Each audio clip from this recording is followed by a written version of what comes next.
सुने बहुजन नायकों की कहानियां। अभी डाउनलोड करें बहुजन स्टोरीज ऐप।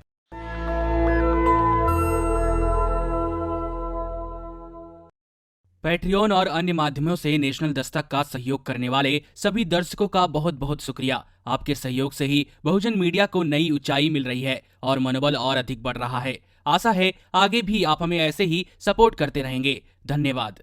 कांग्रेस के अंदर नेताओं द्वारा पार्टी को लेकर सवाल खड़े करने का सिलसिला कम होता नहीं दिख रहा है। कुछ दिनों पहले 23 कांग्रेस नेताओं ने पार्टी के नेतृत्व पर सवाल उठाते हुए एक पत्र पर हस्ताक्षर किए थे। इन लोगों में पार्टी के वरिष्ठ नेता कपिल सिब्बल और गुलाम नबी आजाद भी शामिल हैं। पार्टी के नेतृत्व पर सवाल उठाने पर राहुल गांधी नाराज हो गए और उन्होंने कांग्रेस के कुछ नेताओं को बीजेपी से मिले होने की बात कही, जिससे कपिल सिब्बल और गुलाम नबी आजाद नाराज हो गए थे। गुलाम नबी आजाद ने इस्तीफे की भी पेशकश की थी। वहीं एक बार और कांग्रेस के वरिष्ठ नेता गुलाम नबी आजाद ने पार्टी में अध्यक्ष पद को लेकर बड़ा बयान दिया है।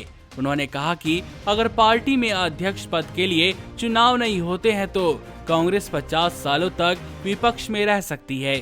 गुलाम नबी आजाद ने कहा कि उनकी मंशा केवल पार्टी को मजबूत बनाने की थी। उन्होंने कहा कि नियुक्त किए गए कांग्रेस अध्यक्ष को पार्टी में 1% भी सपोर्ट नहीं है। अगर चुनाव हुआ और निकाय पार्टी को लीड करता है तो पार्टी पहले से बेहतर होगी, नहीं तो कांग्रेस 50 सालों तक विपक्ष में बैठी रहेगी।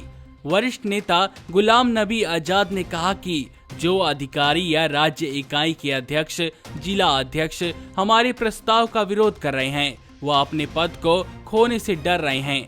आपको बता दें कि बीते सोमवार को कांग्रेस वर्किंग कमेटी की बैठक हुई थी, जिसमें कांग्रेस के नेतृत्व पर सवाल उठाने वाला पत्र विवाद का कारण बना था। वरिष्ठ कांग्रेस नेता आजाद ने अपना पक्ष रखते हुए कहा कि मेरी मंशा कांग्रेस को मजबूत करने की थी। मैं पिछले 34 साल से कार्य समिति में हूँ। कोई भी कांग्रेसी जिसको कांग्रेस में जरा सी भी रुचि होती तो वो हमारे प्रस्तावों का स्वागत करता, लेकिन कुछ लोग हमारे प्रस्ताव का विरोध करते दिखे। हमने कहा था कि जिला, ब्लॉक आदि के अध्यक्ष की नियुक्ति के लिए चुनाव होना चाहिए और कांग्रेस समिति में भी ऐसा ही होना चाहिए। अध्यक्ष पद की नियुक्ति को लेकर उन्होंने कहा 51% वोट पाने वालों को ही पार्टी के अध्यक्ष का पद कार्यभार सौंपा जाएगा। जब आप चुनाव लड़ते हैं तो कम से कम 51% आपके साथ होते हैं और आप पार्टी के भीतर केवल 2 से 3 लोगों के खिलाफ चुनाव लड़ते हैं। अन्य को 10 या 15% वोट मिलेंगे। जो शख्स जीतता है उसे पार्टी अध्यक्ष का प्रभार सौंपा जाएगा। इसका मतलब है कि 51% लोग उसके साथ हैं। वहीं कांग्रेस के वरिष्ठ नेताओं द्वारा अध्यक्ष पद के लिए चुनाव कराने की बात सही फैसला लगता है। चुनाव होने से पार्टी में नेता अपने हिसाब से कांग्रेस का अध्यक्ष चुन सकते हैं। नमस्कार। नेशनल दस्तक अपनी आर्थिक जरूरतों को पूरा करने के लिए अपनी ऑडियंस पर निर्भर है।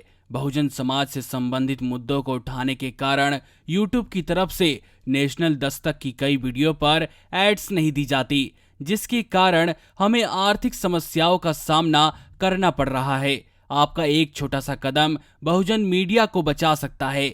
आपके सहयोग और सहायता के कारण ही हमने अभी तक यह मुकाम हासिल किया है। नेशनल दस्तक को आप पैट्रियन के जरिए सपोर्ट कर सकते हैं। इसके साथ ही आप अन्य माध्यमों जैसे यूपीआई, गूगल पे, डेबिट कार्ड, वॉलेट, फोन पे आदि से भी हमारी मदद कर सकते हैं, जिसका लिंक वीडियो के नीचे डिस्क्रिप्शन में डाल दिया गया है। पैट्रियन पर आप हमें प्रतिमाह $2 यानी 140 रुपए प्रतिमाह से हमारे साथ जुड़ सकते हैं। दूसरे माध्यमों में राशि की कोई सीमा नहीं है। आपके सहयोग से ही बहुजन मीडिया को एक नई दिशा मिली है और इसे अभी एक नए मुकाम तक लेकर जाना बाकी है, जो आपके साथ के बिना संभव नहीं है। आपसे डायरेक्ट फंडिंग से हम आपके अधीन हो जाएंगे और एक स्वतंत्र मीडिया के तौर पर समाज की आवाज को बुलंद कर पाएंगे। धन्यवाद। नेशनल दस्तक को देखने वालों से अपील है कि वह नेशनल दस्तक के सपोर्टर फॉर्म को भरें ताकि हम सीधे आपसे जुड़ सके। नेशनल दस्तक की आपसे गुजारिश है कि अगर इसको बचाना चाहते हैं तो नेशनल दस्तक को सब्सक्राइब करने के लिए रेड कलर के सब्सक्राइब बटन को दबाएं, फिर बेल आइकन की घंटी दबाएं। नेशनल दस्तक को बचाने के लिए बहुत जरूरी है कि हर खबर को शेयर करें, लाइक करें, कमेंट जरूर करें।